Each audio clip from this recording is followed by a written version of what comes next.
Okay, during this lesson, we're going to be learning about the compound interest, like we did last lesson, but we're going to learn about how it can be compounded daily, quarterly, or even half-yearly. In the previous videos, we only compounded the interest yearly, so compounding it more often has a bigger effect. Alright, so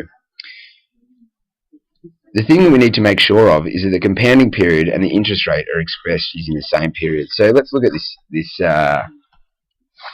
example here. Compounded over 3 years at 12% per annum.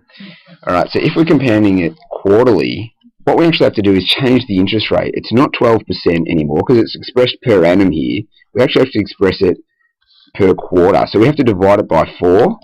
Alright, 12 divided by 4 is 3% per quarter, or 0.03. Okay. Now, because we're doing it the interest rate quarterly, we also have to do the number of periods in a year. Right. So there's 4 periods in a year, and there's 3 years. So it's 3 years times 4 equals 12 periods total. And we'll see why that becomes relevant later. If we're doing it monthly, alright, we have to divide 12 by 12, and that's going to equal 1%, or 0.01. The number of periods in a year, well, there's 3 years times 12 periods each year is 36 periods total.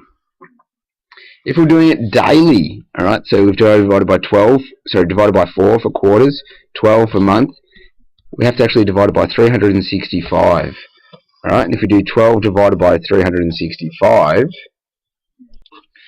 we actually get 0.0328, and as a percentage we have to go, alright, that's percent, and we have to divide it by 100, so we need to put a further 2, 1, 2, so it's going to be 0.000328 as a decimal, okay?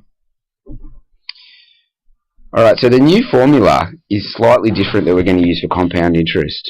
Alright, the amount that we get from the compound interest, why did that move? The amount that we get for the compound interest is over here. The principal is the same.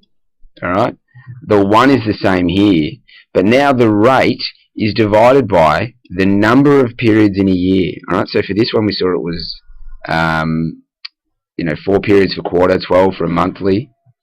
Alright, then we do the number of periods in a year times the number of years. Alright, so let's see that actually in action. So Clive borrowed 12, this is example 4. You can see this in the book as well, actually.